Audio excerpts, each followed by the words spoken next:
pessoal, tudo bem? Vamos voltar a resolver questões para o exame de suficiência?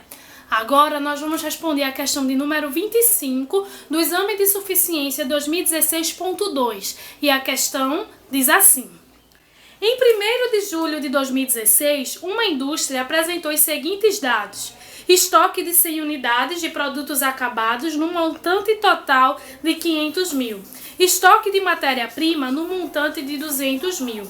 Durante o mês de julho de 2016, não ocorreu nenhuma venda e os gastos apresentados pela indústria foram: gastos com matéria-prima, 175 mil, gastos com propaganda, 50 mil, gastos com mão de obra, 300 mil, gastos com depreciação de máquinas, 80 mil e gastos com energia elétrica da indústria, 120 mil. No mês de julho de 2016, foram iniciadas 250 unidades e acabadas 50 unidades. Toda a matéria-prima necessária para a produção das 250 unidades já foi alocada, tanto para as unidades acabadas quanto as unidades em elaboração. Para fins de alocação dos demais custos, o processo de fabricação das 200 unidades em elaboração encontra-se em um estágio de 25% de acabamento. Considerando-se que a indústria adota o custeio por absorção, o saldo final do estoque de produtos acabados em 31 de julho de 2016 é de: alternativa A, 785 mil, alternativa B, 810 mil, alternativa C, 675 mil e alternativa D, 600 mil. Bom, pessoal, essa questão não foi uma questão tão clara assim, certo? O exame de suficiência não deixou tão claro algumas informações, certo? E aí gerou bastante dúvidas, né, com relação a esse gabarito. E também alguns outros canais apresentaram até mesmo formas de entrar com recurso para essa questão. Só que o gabarito definitivo veio e manteve o gabarito, né, da alternativa A para essa questão. Então eu vou apresentar aqui a única forma para chegar nesse resultado, certo? É a forma que é encontrada para chegar nesse resultado. Não que eu concorde plenamente com essa alternativa, certo? Mas é a única forma que eu encontrei de você resolver essa questão e chegar na alternativa A, que é a alternativa que foi colocada como a correta pelo Conselho Federal, certo? Então vamos lá. Temos aqui que alguns gastos que a empresa teve. Ele fala que os custos serão alocados por meio do critério do custeio por absorção. E o que é isso? O custeio por absorção é aquele que pega todos os custos da empresa, seja esses custos indiretos ou diretos. Todos esses custos indiretos ou diretos serão alocados ao produto, certo? Então, eu vou pegar todos os custos da empresa e vou alocá-los, independente de serem diretos ou indiretos. Aqui ele traz o gasto com matéria-prima. Gasto com matéria-prima é um custo, porque está ligado ao processo produtivo, e é um custo direto. Então, ele vai se entrar no meu custo do produto. Então, a matéria-prima, né, que foi de 175 mil. Ele fala que existia um estoque de 200 mil.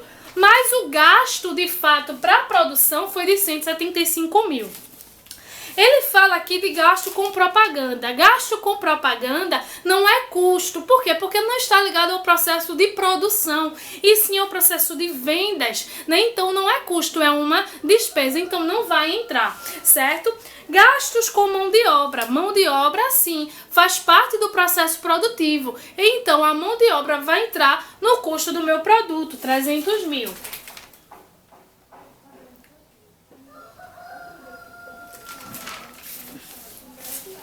Certo? Gastos com depreciação de máquinas, 80 mil.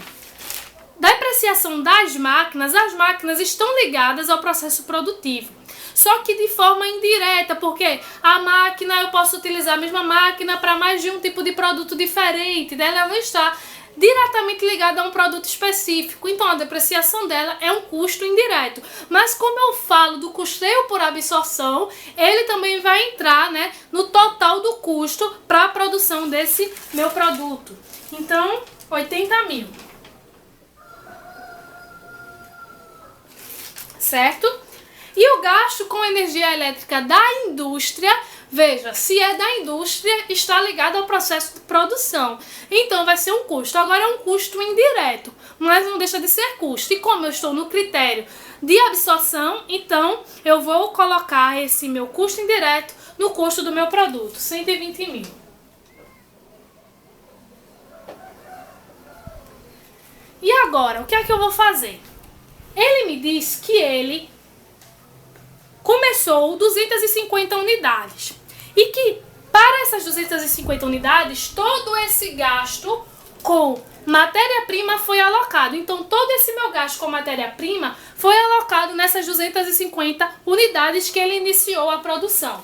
Mas vamos lá, então nós vamos ver qual é o custo unitário. Para saber o custo unitário, eu vou dividir o total do gasto pela quantidade de unidades que eu iniciei.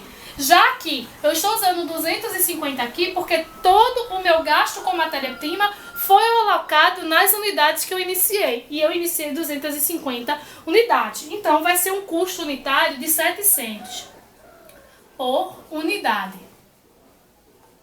Mas preste atenção.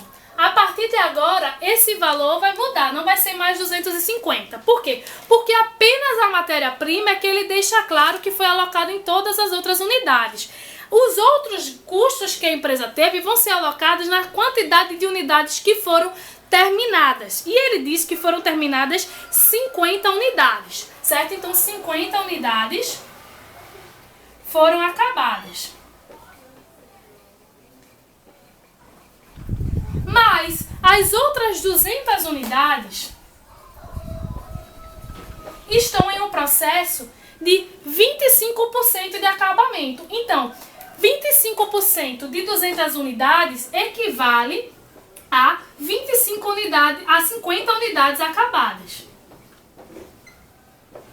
Né? Essas 200 unidades ainda estão em processo de produção, mas elas estão 25% já terminadas. Então, esses 25% é o equivalente na ideia de custos de 50 unidades, certo? É como se essas 200 unidades em 25% de processo de acabamento viesse a equivaler a 50 unidades já finalizadas. Então, de forma geral, eu tenho como se eu tivesse 100 unidades acabadas.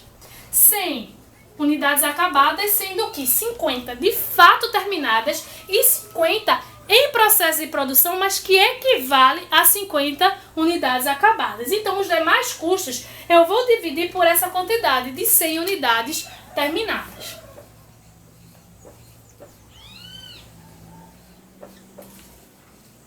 Então, aqui eu vou ter 3.000 por unidade, certo? 800 por unidade e 1.200.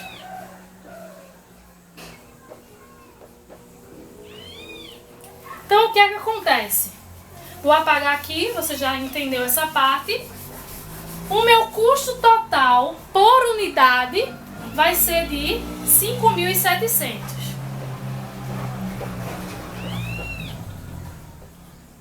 Mas a questão pergunta qual é o valor do meu estoque de produtos acabados.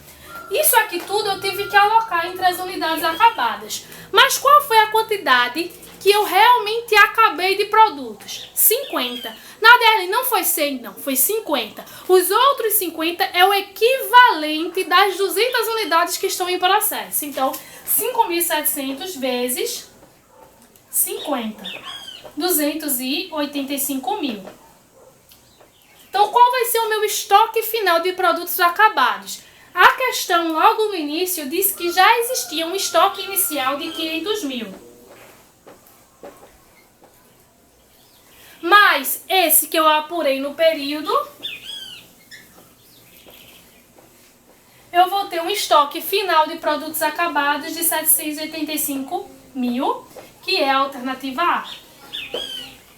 Certo, então, pessoal, espero que vocês tenham compreendido. Como eu falei, essa questão não ficou tão clara, né? Mas é dessa forma que você consegue chegar na alternativa A, que foi a alternativa que o Conselho Federal apresentou como sendo o gabarito correto para essa questão. Certo? Então, espero que vocês tenham gostado. Se inscreva nesse canal. Curta também a nossa página lá no Facebook. Se você tem interesse de participar do aulão presencial que vai acontecer aqui na cidade do Recife, antes do exame de suficiência, no sábado, antes da prova, também vai estar aqui na descrição desse vídeo o link onde você pode realizar a sua inscrição e também obter outras informações, como o valor, o endereço, enfim, aquilo que você precisa para realizar a sua inscrição. Então, eu vejo vocês no próximo vídeo.